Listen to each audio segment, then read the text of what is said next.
Good day everyone. So today we are going to discuss about the psychological approach. So psychological approach is a part of a literary criticism that focuses on the author's unintended messages and on the biographical circumstances of the author.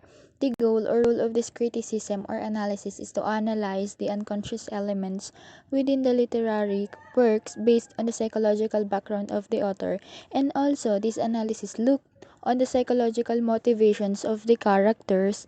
It digs on the actions and behaviors of the character as well. And the psychological criticism was based on the idea of psychoanalysis by Mr. Simon Freud. So later, we will discuss about some parts of his theories. And when we use a psychological approach, there are aspects to be viewed. So the first one, or our topic, will be divided in four parts. The Simon Freud's tripartition of human psyche, then interpreting imagery in terms of sexuality, Freud's psychosexual stages of development, and then the interpretation of dreams by Simon Freud. So these are some of the ideas of Mr. Simon Freud, and it was stated that the psychological approach was based in here. So we will discuss it. So the first one is the Simon Freud's tripartition of human psyche. So this tripartition was composed of the id, ego, and superego, which are very familiar to us, but we will still discuss it. So let's go first on the id. So id was known as the pleasure principle. Knows no values, no good and evil, no morality. It is lawless, asocial, and amoral. Its function is to gratify our instincts for pleasures without regard for social conventions, legal ethics, or moral restraints. It represents our untamed passions. It is identical to the devil. To make it short and clear, yung id natin, doon nagre-reside yung mga passions natin and hidden desires, such as, ang good example nito yung sexual and aggressiveness. So, sa id siya nagre-reside, and yung id naman, it resides on our unconscious. Yung kanina, yung nasa iceberg, yun siya yung nasa pinakang ilalim. So, yun yung id natin. Then, the next one is the ego. Ego is the rational governing agent of psyche, and it regulates the instinctual drives of the id so that they may be released in non-destructive behavioral patterns. So, yung ego, yung nag-aalaw na masatisfy yung mga desires and untamed passions ng id. At the same time, yung ego rin yung nagbabalance para habang nasasatisfy yung id natin, harmless siya at the same time, parang non-destructive. And then it comprises what we ordinarily think of as conscious mind, and it stands for reason and circumspection.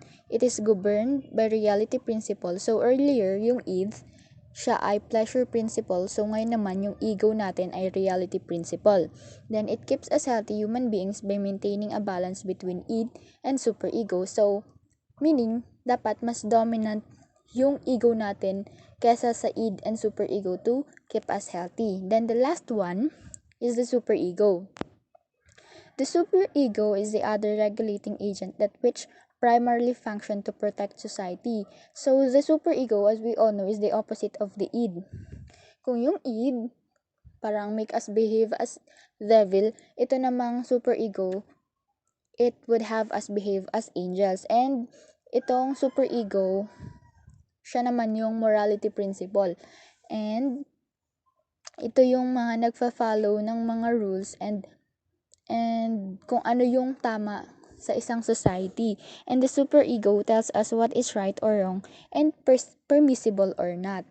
So, the first aspect, yun yung first aspect na pwede nating tingnan when we are using the psychological approach. And then, the second one is interpreting imagery in terms of sexuality. So, we only have two. The first one is the female or yonic symbol. So the female or yonic symbol, yonic is from the Sanskrit word yoni, means vagina. So the sample of these images or imagery are concave images like ponds, flowers, cups, cups or vases, and caves and hollows. And then the second one is the male or phallic symbols. I think the phallic symbols is more popular than the female or yonic symbols. So the phallic symbols are literary device in which a representation of the penis becomes an embodiment of generative power. It's not really about actual sex or penis. Images that we can relate in a phallic symbol are the ones where length exceeds their diameters, like towers, mountain peaks, knives, swords, or even banana. According to my readings, we can say that it is a phallic symbol when there is power from it. Parang according to Simon Freud, sometimes we tend to think that a symbolism is a phallic, but the truth is it's not. It's like what he said, that sometimes cigar is just a cigar. Wala talaga siyang sinisimbolize. Kung anong gamit sa kanya, yun lang talaga. So, we have to be careful in analyzing imagery. So, that would be our second aspect. Then the third one is the Freud's psychosexual stages of development. So the first stage is the oral stage. The oral stage begins at birth, when the oral cavity is the primary focus of libidinal energy. In here, there is an oral character for those who were frustrated at this stage, those whose mother refused to nurse them or demand to truncate them early in nursing session. Parang I think these are those parang binutaw ng maaga. So, they were characterized by pessimism, envy, suspicion, and sarcasm. So, alam na natin when there is a person na ganito yung ugali, baka ganun yung nangyari on their early stage or oral stage. Then, the other is the overindulged oral character whose nursing urges were always and often excessively satisfied. Ito naman yung mga parang sobra-sobra or sobra na satisfied, ganun. They become optimistic, gullible, and is full of admiration for others around him. So, according to Mr. Freud, there are results talaga na pwedeng, or differences pa nga, na pwedeng mangyari depending on how satisfied or unsatisfied the children was when they are on their oral stage. And there is a certain fixation na nangyayari every stage kapag hindi na-attain or hindi na kukuha yung satisfaction na dapat nagawa in that certain stage. So in oral stage, there is an oral fixation. The first one is the oral receptive personality. So this personality comes along with drinking, smoking, and biting their nails. And generally, they are passive, needy, and sensitive to rejection. While the oral aggressive personality is the ones who are hostile and verbally abusive to others. So, yun yung mga character na mga taong fixated or having an oral fixation because their oral stage wasn't satisfied or hindi na-attain yung goal na dapat sana ay nagawa nila. Kaya nagiging ganun yung result sa kanila. The next stage is the anal stage. Anal stage, at 1.5 years, the child enters the anal stage. With the advent of toilet training comes the child's obsession with the erogenous zone of the anus and with the retention or expulsion of the feces. So, anal is just the process of elimination. And kung kanina meron tayong oral fixation, in here we have the anal fixation. So, the first one, which is the anal retentive personality, these are the stingy, compulsive, seeking of order and tidiness, or the OC ones, yung hindi sila mapakali kapag may makalat, may magulo, kailangan maayos yun lahat. Yun yung mga anal retentive personality, the ones who was not satisfied or hindi nasatisfy nga yung stage nila, which is the anal stage. Nagkakaroon sila ng anal retentive personality. And the second one is the opposite of the anal retentive, which is the anal expulsive personality. Ito naman, lack of self-control, messy, and careless. Kabaliktaran siya nung nauna. Kung yung nauna, gusto niya laging malinis, kailangan pantay yung ganto, kailangan yung kulay niya ay ayos. Din, itong expulsive, sila naman yung makalat and magugulo. So, our last stage is the genital stage. So, in genital stage, the erogenous zone of the child is on genital areas. And the fixation here is called phallic or genital fixation. For the boys, they experience the Oedipus complex, wherein they tend to want to have their mother. So, parang nagiging kakompetensya nila yung kanilang tatay. And the term Oedipus complex derives from the Theban hero Oedipus of the Greek legend. Kung alam niyo yung kwento na pinakasalan ni Oedipus yung kanyang nanay after niyang patayin yung kanyang tatay. And then, the next one, for the girls naman, is the Electra complex, wherein, the Oedipus complex pala is yung mga mama's boys. Yun, sila yun. And then the Electra complex was the daddy's girl, parang ganon. And its name comes from the Greek myth of Electra. And then, they also experienced the castration anxiety for the boys. The castration, in this, the son believes that his father knows about his desire for his mother, hence, fears his father will castrate him. He thus represses his desire and defensively identifies with his father. And to the girls naman, the penis envy. The penis envy, the daughter is initially attached to her mother, but then shift of attachment occurs when she realizes she lacks a penis. She desires her father, whom she sees as a means to obtain a penis substitute. Then she represses her desire for her father and incorporates the values of her mother and accepts her inherent inferiority in society. So, that is the psychosexual stages of Sigmund Freud. So, for the last aspect, we have the interpretation of dreams by Sigmund Freud.